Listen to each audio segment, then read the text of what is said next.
네, 안녕하세요. 모카 김한영입니다. 안녕하세요 여러분, 플레입니다. 안녕하세요. 저는 BPD입니다. 여기 어떤 일로 오게 됐어요? 요즘 SCR이 엄청나게 고장난다고 해서 제가 그걸 취재하러 왔습니다.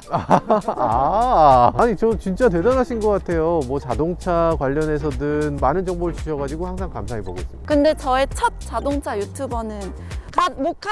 자, 오늘 여기 오셨는데 일단 고장난 것들 보니까 옆에 많아요. 무교해 보이는데 볼보, 벤츠, 야 이런 차들이 막 고장난다는 게 말이 되나? 어떤 내용인지 한번 직접 가서 살펴보도록 하죠. 들어가 볼까요? 네, 들어가시죠.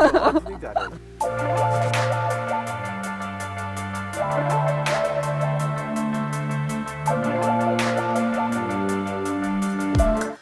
이렇게 새 차인데? 타이어도 별로 안 닳고 완전히 깔끔한데요? 고장나서 그런 거네. 대표님 안녕하세요. 네, 안녕하세요. 영상에서는 많이 뵀는데 사실 저희 구독자님들은 누군지 잘 모르시는 분들도 계실 것 같아서 간단하게 좀 자기소개 좀 부탁드릴게요. 차량 기술사이면서 네. 동아 ENC 대표를 맡고 있는 김형준입니다. 사실 교수님이시잖아요. 제가 그 현대기아 연구소 출신이거든요. 퇴직하고 나서 네. 그 상육대학교 이제 자동차과 네. 그쪽에서 강의를 한 10년 정도. 업계 1인자라는 소문을 듣고 왔습니다. 아유. 여기도 1인자. 지금 SCR 전문 클리닝 업체인가요? 처리 장치라고 하죠, 통틀어서. 처리 장치에 이제 DPF, SCR이 이제 포함되는데 네. 그 DPF나 SCR을 전문적으로 이제 청소하고 수리를 해주는 그런 업체가 되겠습니다. 일단 SCR이 뭔지도 잘 모르겠는데? 맞아요. 아니 이게 도대체 뭐야? SCR은 엔진 연소 중에 이제 낙스라고 하는 질소산화물이 발생을 하는데 그 질소산화물을 정화시켜주는 그런 장치가 되겠습니다. 그러니까 SCR이라는 건 사실 요소수를 이렇게 스프레이 같은 걸로 쫙 뿌려주는 거 아니에요? 네, 맞습니다. 아 진짜 그렇게 말씀하시지? 최근에 그 요소수 대란 이후에 SCR 고장으로 입고되는 차량들이 굉장히 많이 늘었습니다.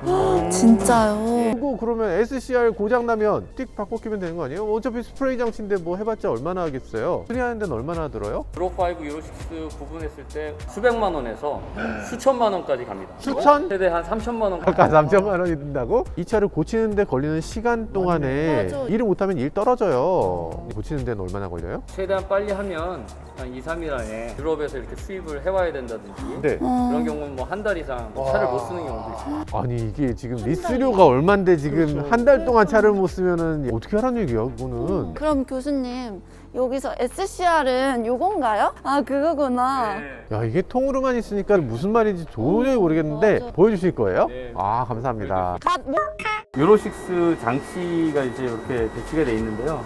다른 이제 고장난 장치라고 보시면 되겠고, 지금 이 부분이 이제 DPF 부분이 되겠고, 밑에 있는 요 보이지 않는 부분들이 이와 같은 세라믹 담채로 되어 있는 SCR 부분이 되겠습니다. DPF를 거쳐서 이쪽을 통해서 이제 뒤로 넘어가서 이 밑에서 정화가 되게끔. 이게 유로6에 있는 배기가스 모듈인 거죠? 네, 맞습니다. 승용차용 아니에요 이거는? 네, 그건 승용차용 이제 담채가 되겠습니다. 네. 얼굴을 다 뭐- 못 가리네요.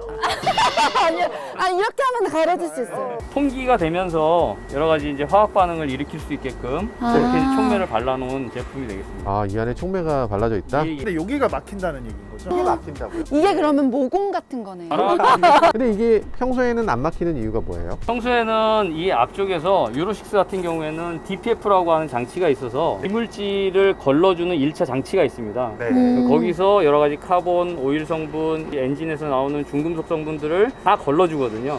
뒤쪽으로는 고용물이 없는 순수한 기체 상태의 가스만 지나가게끔 돼 있어요. 아, DPF가 정상적이면 뒤에는 막힐 수 있는 요소들이 들어갈 수가 없습니다. 여기 엔진이 있고 배기가스가 있고 여기 DPF가 있어서 필터링이 되고 그 다음에 요소수를 여기다 뿌려주면 요소수랑 그 배기가스가 여기서 막 믹스돼서 네. 정화를 시키는 거군요. 맞습니다. 근데 요 DPF에서 확실히 걸러줬는데 여기 뭐가 도대체 묻나 보니까 요 사이에 요소수를 뿌려주는 얘가 더러우면 어쩔 수 없이 이게 막힐 수밖에 없는 거예요. 요거를 정말 깨끗하게 유지하려면 거의 완벽한 상태의 그런 깨끗한 물질이 들어가야지만 되는 거군요. 이게 네. 뭐예요? 제가 알기로는 요소수 이런 게 있을 수가 없는데 여러 가지 이제 불량 요소수를 쓰게 되면 안에 그 말씀드린 대로 이물질들이 많이 들어가는데 불량 요소수를 저희가 성분 분석한 데이터를 보니까 수치가 이렇게 많이 나올 줄 몰랐거든요. 네, 얼마나 나오는데요? 기준치 대비 나트륨은 78,000배. 마그네슘 같은 경우에는 10,000배, 황 같은 경우에는 약 3,000배 이상 기준치를 초과하는 것으로 나타나서 처음에 의심을 했거든요. 근데 이제 설마 7만 배나 되는 그런 요소수를 팔았을까? 네네네. 의심스러워서 이제 다른 기관에 맡겼는데 또 거기서도 높은 수치도 나온 모습. 아니 이건 정도급 분량이어야지. 그러면 이런 게 쌓이고 쌓이다가 그럼 제가 그러면 이걸 마시는 거예요? 네. 이거는 진짜 국가에서 좀 제재를 해야겠다. 정말로 이건 막아줘야 되고 자주 이걸 조사를 해야 되고 그 점검하고 못 팔게끔 막아주고 해야 되는데 그게 지금 잘 안 되고 있는 게 아닌. 노력하고 있으시겠죠. 그쵸 그쵸. 자 그러면 이동하도록 하죠. 네. 네. 진짜 순간 이동한 것 같네요. 와 세상에 깜짝이야. 너무 빨리 도착했죠. 자 아무튼 여기 왜 온 거예요 여기는? 저희가 요소수를 계속 배우고 있었잖아요. 저는 사실 요소수 대란이 일어났는데도 잘 몰랐거든요. 갑작스럽게 품질 문제가 이렇게 심각하게 나오게 된 이유는 요소수 부족 사태가 너무 심각해서 그때 네. 정부에서 일단 급한 불응 좀 끄자 이런 분위기가 있었던 것 같아요. 그러다 보니까 그 전에 66개에 불과했던 요소수 업체들이 무려 922개로 무려 14배가 늘어나면서 그러니까 너무 갑자기 허가해준 거 아니에요? 그 어쩔 수가 없는 거죠. 그리고 요소수를 팔겠다는 사람들도 약간 한탕을 해보겠다 이런 사람들도 엄청 많이 생겼고 그러다 보니까 뭐 회사 중에는 1인 회사들도 되게 많습니다. 내가 어떻게든 요소수를 구할 수 있으면 바로 그거 갖고 회사를 차리는 거야. 그럼 저도 할 수 있는 거예요? 이게 그러면 안 되죠, 대표님. 안 되는 거죠. 그러니까 열받네. 이 세상에. 드시면 안 돼요. 왜요? 이거 물이잖아요. 이게 불량 요소수. 볼륨 요소수 갖고 오신 거예요? 그럼 여기다 갖고 오시면 어떡해요? 이거 먹으면 죽는 거죠. 저도 지금 이게 물인 줄 알았어요. 그러니까 이게 불량 요소수인데 정품 요소수나 정말 좋은 요소수하고 눈으로 봐서는 전혀 구분할 수가 없죠. 예, 무색무취이기 때문에. 냄새 맡아봐도 모릅니까? 네. 아무 향이 안 나죠. 그러니까 이게 흔히 또 많은 분들이 오해하시는 게 요소라고 하니까 여기서 암모니아 냄새 난다, 찌른내 난다 이러시는 분들 계신데 아니죠? 저 당근마켓 진짜 잘 사용하거든요. 예. 어느 날 봤더니 이런 페트병 요소수를 파는 것도 발견했었어요. 여기다가 네네. 그냥 이거 말고 2.5리터 있잖아요. 거기 요소수 이렇게 적혀 있고 팔더라고요. 매직으로 요소수 이렇게 네, 써서 네.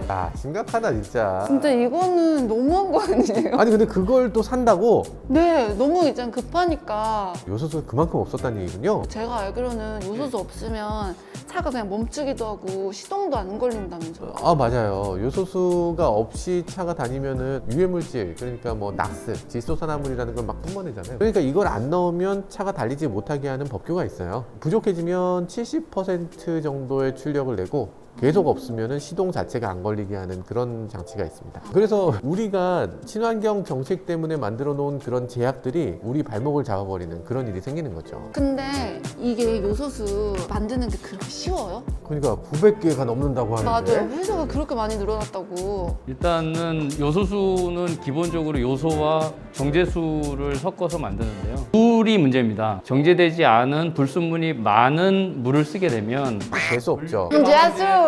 불량 요소수가 되는 거예요. 그렇게 되는 거구나. 네네. 무색무취이기 때문에 일반인들이 굉장히 판단하기도 어렵고요. 차량에 불량 요소수를 넣었을 때 농도가 불량이면 센서에 의해서 이거 농도가 불량이다라고 하는 메시지를 띄웁니다. 하지만 내부에 불순물이 많은 건 센싱을 할 수가 없어요. 서비스 센터 가더라도 어떤 진단으로서 이걸 찾아낼 수 없기 때문에 정말 인증이 제대로 된 제품을 제대로 된 가격에 사서 넣는 수밖에는 없다고 보시면 되겠습니다. 다시 넣으면 되는 거 아니에요? 정수기 거친 물 넣는다고 해서 되는 게 아니라고요. 생수 넣고 이러면 되는 게 아니에요. 요소수를 만드는 것 자체는 하나도 어려운 일이 아니네. 요소에다가 그냥 물 넣으면 요소수가 되니까. 맞아요. 근데 그게 제대로 된 불순물 없는 요소수를 만드는 거는 절대 쉬운 일이 아닌 거군요. 지금 정상적인 SCR 담체의 모습은 이와 같이 홀드를 통해서 나가게끔 되어 있습니다.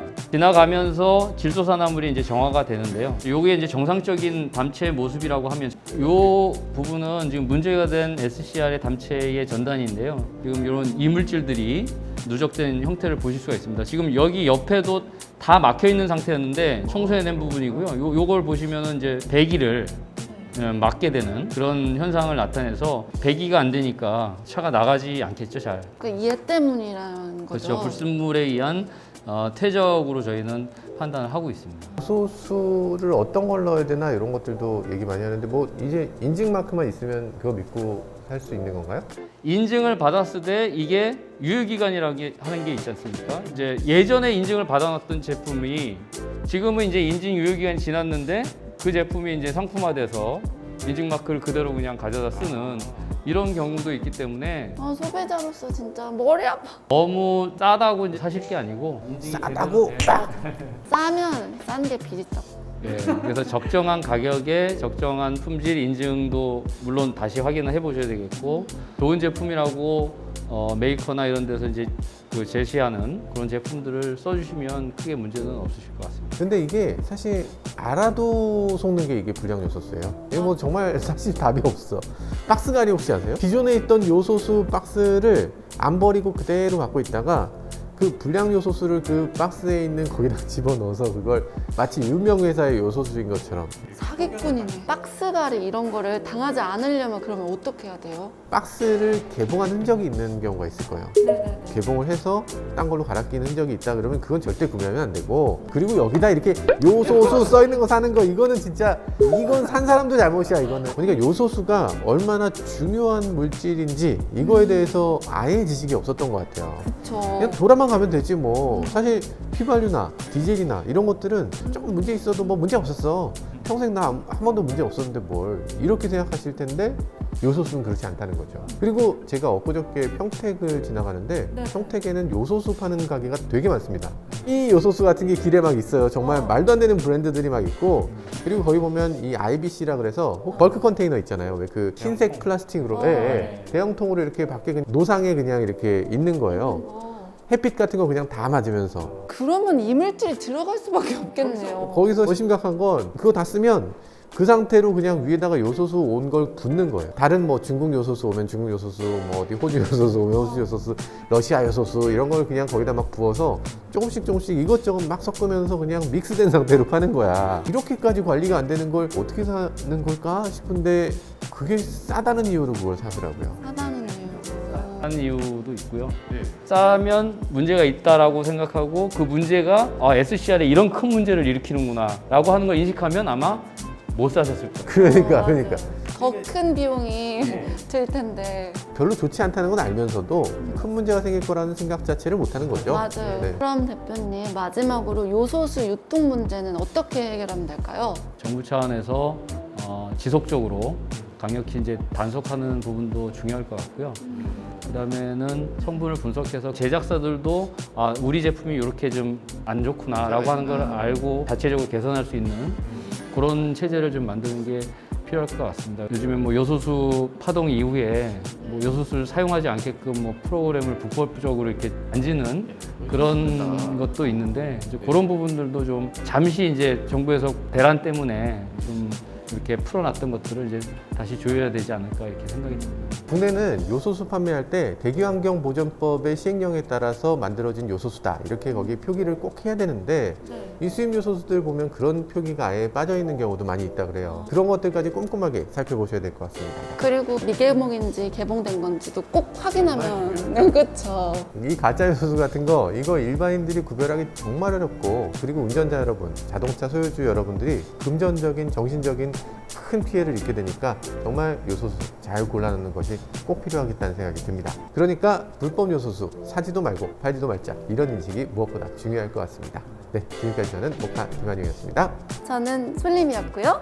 동아INC 대표를 맡고 있는 김영준입니다. 감사합니다. 감사합니다. 고맙습니다.